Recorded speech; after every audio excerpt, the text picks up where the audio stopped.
I still remember the exact second my own mother chose forehead injections over meeting her first grandchild. The text lit up my screen while engine grease stained my knuckles. We're skipping the gender reveal. Your sister has Botox scheduled that day. No é paligi. No congrats anyway. Just Botox. I stared at those words until the phone went black, and something inside me finally cracked. Not loud, not dramatic, just a quiet, permanent fracture. My name is Elias, 31. I own a one-man landscaping crew, beat-up Ford, rattling trailer, 2 commercial mowers that whine like tired dogs. People in my hometown call me the lawn guy, the one without the real career. But I'm also the one they dial at 2 a.m. when pipes burst, when rent's short, when someone needs a ride or a favor just this once. My fiancée, Lena, was 22 weeks pregnant. We weren't chasing viral trends. We just wanted one warm afternoon in a rented community hall to celebrate the life we were building. Invites went out 8 weeks early.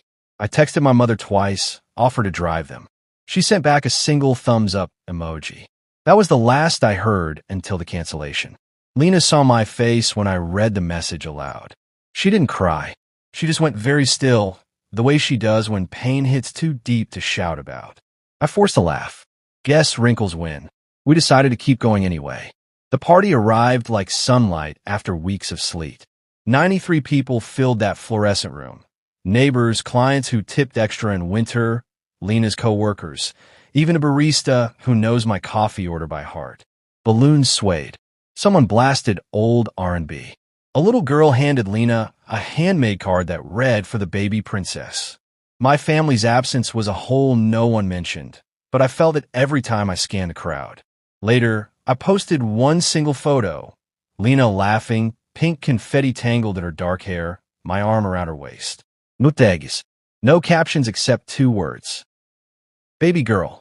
I didn't need to say more, but someone else did. 1:47 a.m. The Ring camera pinged. Motion. I opened the app half asleep.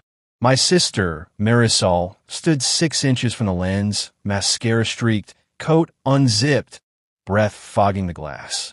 You posted that to humiliate us, she screamed, fist hammering the door. You wanted everyone to see Mom chose Botox over you.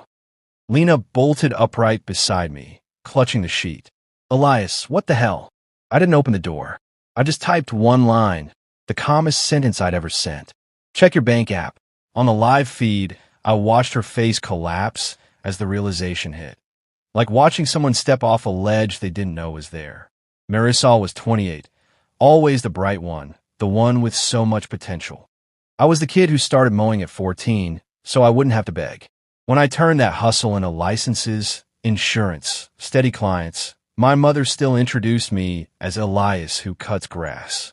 Marisol drifted, retail, influencer side hustles, collagen powders that never sold. Every crash landing meant a call from Mom. She stressed Elias. Spot her a little cash. You're good with money. I said yes for years.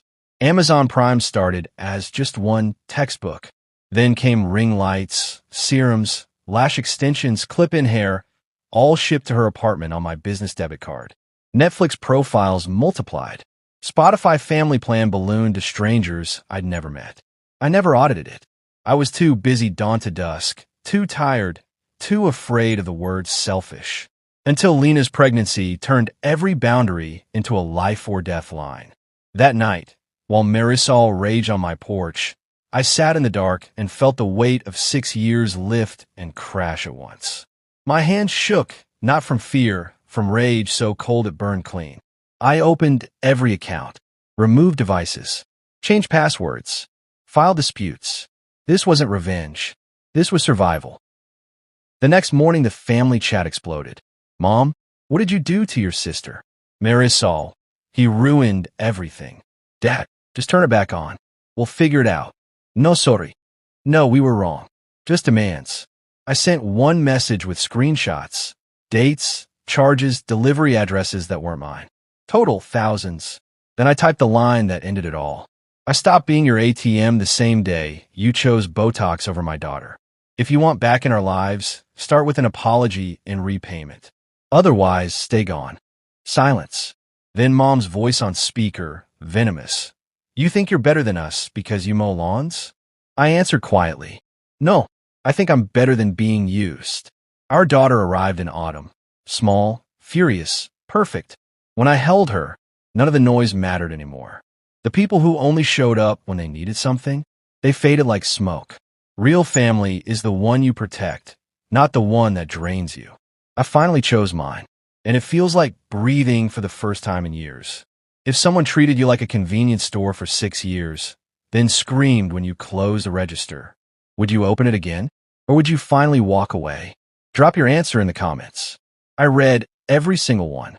This version is designed for high retention. Short, punchy sentences during escalation, sensory anchors, grease-stained knuckles, fogging glass, confetti in hair. Escalating mini cliffhangers, and a gut-punch twist that reframes everything as calculated exploitation rather than petty revenge. The open-ended question at the close drives comments and watch time.